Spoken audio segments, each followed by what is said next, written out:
Chelsea nil, Liverpool 1. Once again this season, Liverpool find a way.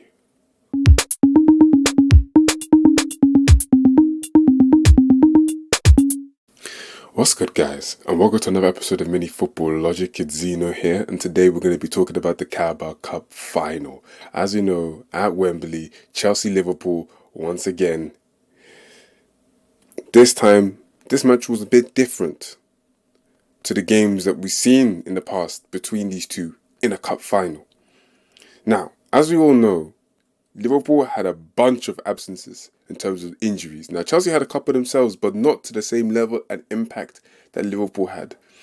On paper, if both teams have their fullest, strongest squads, there's only one winner. On paper. We know that.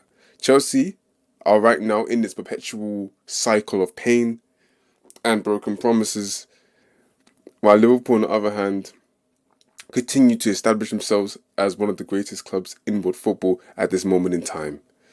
Although we know that era might potentially be coming to an end due to Klopp's, announcement earlier in the season. Nonetheless, going into the game, Chelsea would have definitely fancied their chances simply because of the fact that Liverpool had so many injuries. Going into the game, they had Salah not playing, Nunez not playing, Trent Alexander-Arnold not playing, Szoboszlai not playing, Jota, Jones, Matip, obviously Thiago as well, Alisson. So you thought with all of these injuries, every single player I've read out there to you guys and girls, you can see that every one of those players will definitely have played a part in this final.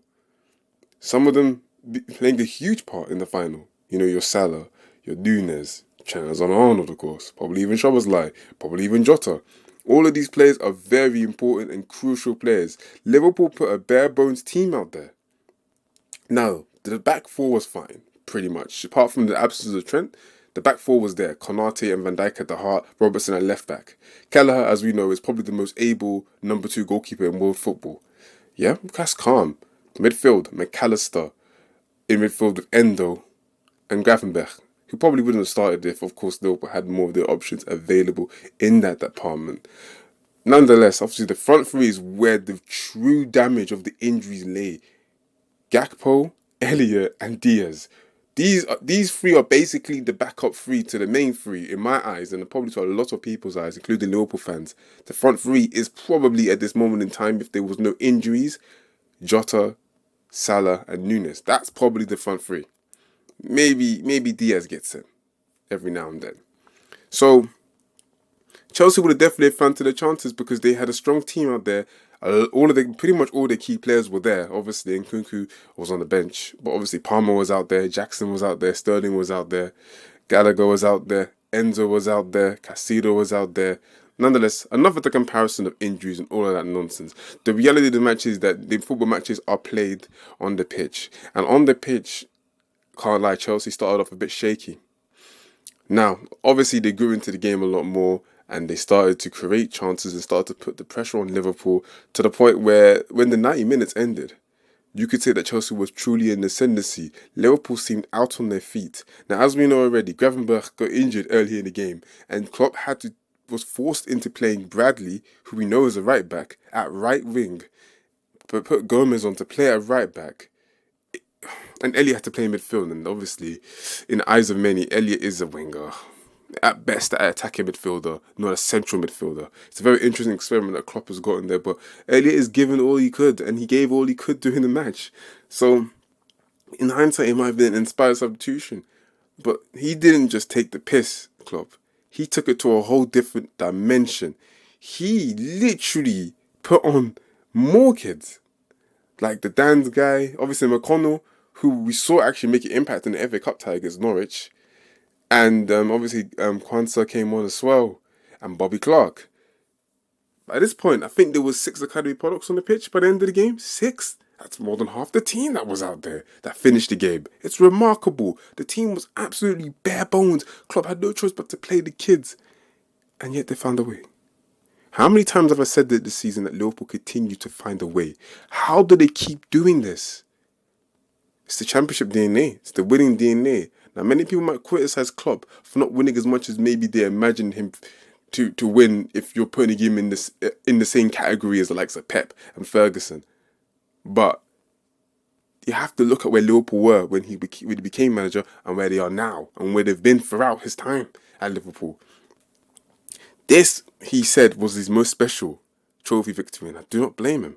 Now, obviously, the reality of it is, from a Chelsea perspective, that this is a very painful loss, especially on a psychological level, because you've invested so much money into the squad. Obviously, we've all heard what Gary Neville said in the match, innit? Blue £1 billion ball jobs. That's what it was, right? We all heard what he said. It's the reality, isn't it? When you spend that much money in the squad, surely a Carabao Cup against a completely depleted Liverpool side should be the minimum you're asking for. Let's ignore the Premier League. We all know they're performing way below standard there. But maybe at least snag a trophy? Maybe at least make the investment somewhat worth it? Now, people can continue to, criticize the Carabao Cup and come for it, but it's still a very important trophy. Now, of course, Man United have proven that might not be true because it maybe has created an illusion of how far they are under the Ten Hag project. But the point remains, a trophy is a trophy, and you can say that United had a better season than maybe the likes of Arsenal, for example, last season. So this trophy might have been the kickstart that Chelsea needed, that Pochettino needed, that a lot of players needed. And they had the opportunity right there and they didn't take it. At the end of that 90 minutes, like I said, they were in their ascendancy. I could see them being favourites to win the game. Now, of course, those missed chances by Gallagher at the end were very painful. And obviously, Chelsea fans were getting flashbacks to Mount when they played in the Carabao Cup final last with Liverpool. And obviously the FA Cup final too when he missed the penalty. It was traumatic stuff for them to watch. But they still thought they could have a chance. And I know a lot of them were confident, of course, including my little bro who is a Chelsea fan. Obviously, he was still a bit nervous. As we all know, Liverpool always find a way. But still, you still expect Chelsea to continue. If they continue playing at that same level, at that same intensity, that they would eventually break through because it looked like they were about to get there right at the end of the match. Right at the end of the 90 minutes. But what happened in that extra time? What happened in that extra time, huh? I think everybody knows. Everybody knows what happened in that extra time. It was probably one of the most underwhelming, disappointing, subpar 30-minute performance I've ever seen. Anyone's ever seen probably in a cup final. It might be. It generally might be because Liverpool out there on their feet, you could say almost on their feet, half of their team are 18, 19-year-olds. And yet, Chelsea still thought, let's still play them on a counter-attack. Let's not take control of the match.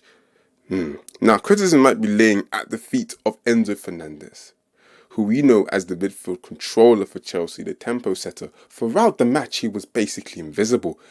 To be bossed around by Endo or McAllister is fair, okay? They're decent, world-level players, you can say. McAllister's a World Cup winner, playing alongside Enzo.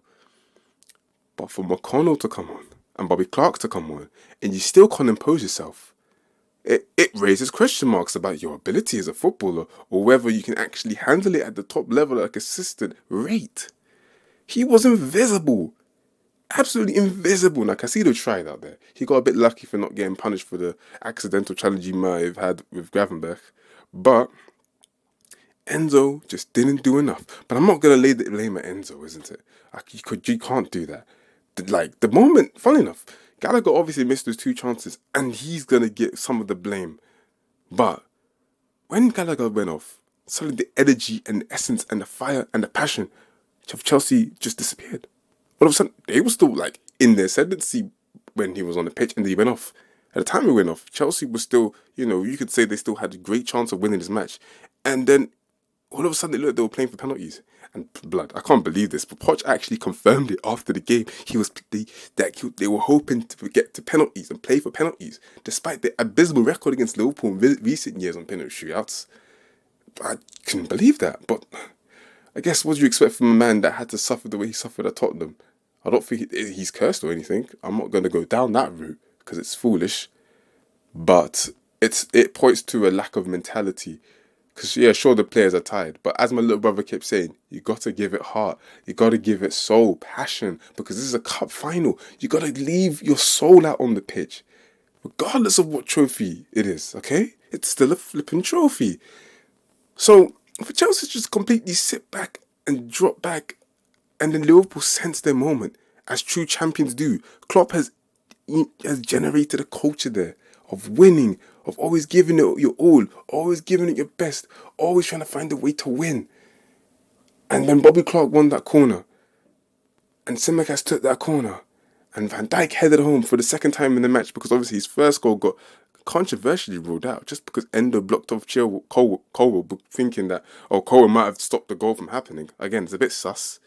And there's a big call to make in such a big game, but if you're looking at the rule book, it probably is correct. Nonetheless, Van Dijk said, calm, I'll do it again. And he won the game for them. Simple as that. And Chelsea then started to try and equalise. You should have been playing like that before. You know what I mean? And I think this is ultimately what's going to come down to. That extra time performance was hopeless. It wasn't good enough. You expected a lot more because Chelsea had just turned the game around. Now, it was a game that Liverpool actually had the most to play for. And as we got to the end of the game, Chelsea started to push. Now, Chelsea had their moments during the game. Like, I think Sterling had that chance. Palmer had that chance. Jackson, I think, had a chance. And obviously, Gallagher had those two opportunities at the end. You know, one of them make a clear one-on-one. And Kelleher did extremely well to save all of those opportunities I've just named. Because, like I said, Kelleher probably is the best number 2 in the world, number 2 goalkeeper in the world, and he proved his worth. You know, Virgil van Dijk was sensational, but people are not talking about Konate too much. He was sensational as well. Some amazing last-ditch, last-minute tackles. He was superb. What a partner that Van Dijk has next to him, man. It's incredible, and I think Konate being there has helped Van Dijk build his confidence up and get him up to the level that he once was at. He literally won this game for Liverpool, Van Dijk. It's as simple as that, isn't it? But like I said, Chelsea are going to rue this missed chance. Because let's be honest, the FA Cup ain't... I don't know, we don't know how far they're going to go in the FA Cup. And the Carabao Cup final was right there. Liverpool, the depleted team, was right there. And they just couldn't punish them. How many times have we said this with Chelsea? Throughout this season, they've had control of a game. They've had opportunities, should I say. And they've just not done it. And they've just been punished. And now, I don't know if this is a tactical flaw, tactical issue, or it's just the players just simply not executing when it matters. But it needs to be fixed. Now, do you get rid of Pochettino? I don't think so. I don't think what they were doing under Abramovich, where they're cut and fired, should be, the right thing to do here. Because this is a project. These are very young players, and they need consistency. They need to follow a strict regime and have opportunities to work within the same framework and design and culture. So then they can potentially have better routes to growth. If you keep changing managers, it's going to be hard for certain players to grow. But the problem is Pochettino, was Pochettino the right choice at the beginning? And that's what a lot of Chelsea fans are questioning. A lot of people are saying Pochettino out. But at the same time, what can you do when all of those opportunities were missed by the players on the pitch? And such underwhelming performances of players with such high values. Really high values. You know what I mean? That £250 million midfield, for example. Sorry, £220 million midfield, for example. You'd think that they would find a way to win. But maybe ultimately that's what it comes down to. Everyone's talking about Liverpool's kids. Let's not forget that Chelsea have a very, very young squad themselves. And maybe that's what it showed. The lack of experience, the lack of championship DNA. And the coaches make a difference as well. Jurgen Klopp has proven throughout the season the value of having someone like him in charge. In terms of instilling a mentality, a long-term culture and attitude towards winning. And we can see the difference that plays. Pochettino hasn't had a chance to build such a culture. The closest he got to was at Tottenham, where he turned them into perennial trophy threats, but never actually got over the finishing line. So now to sit down here and to see, and to watch the final, and to even see the body languages of the two coaches during the game, seeing how relaxed Klopp looked, and yet look at how stressed up Pochettino looked. It's crazy. At the end of the day, it's the difference between, believing in your team to win and starting to doubt yourself in important moments. And Chelsea had all the players to come off. They had Modric and Madueke, very raw wingers, but very dangerous wingers. And they made an impact in the game too, but they barely didn't even when they came on, because it almost looked like Chelsea had just decided we'll go to penalties, even though, I get it, Liverpool are playing with a bunch of kids. So they probably just thought the kids will crumble under pressure. But these kids have been cultivated under Klopp, under this Liverpool regime where winning has become something they've become accustomed to. It ain't happening. All of these kids stepped up. It was mad. It was mad to see. How he's pulled this off is remarkable. But maybe Chelsea were the perfect opponent to do this against because, as we know, they have they have developed a reputation of being in a position of power to win and then messing it up. It's happened many times already this season, and it's partly why they're 11th in the league right now as we speak. While Liverpool are top of the league, despite having all of these injury problems, having all of these issues, and now Klopp leaving at the end of the season, they still continue to find a way to win. It's absolutely remarkable, and maybe it's written in the stars. One trophy won now. There's 3 more to go. The Premier League, the Europa League, and the FA Cup. Let's see if they can get all 4, man. It will be incredible to see that happen. But all in all, this is going to hurt Chelsea. How can it not? You were in the final. Before the game, you were expected to win. Then things happened during the match for it to be in your favour even more. And you couldn't do it. That's going to hurt. That is going to hurt.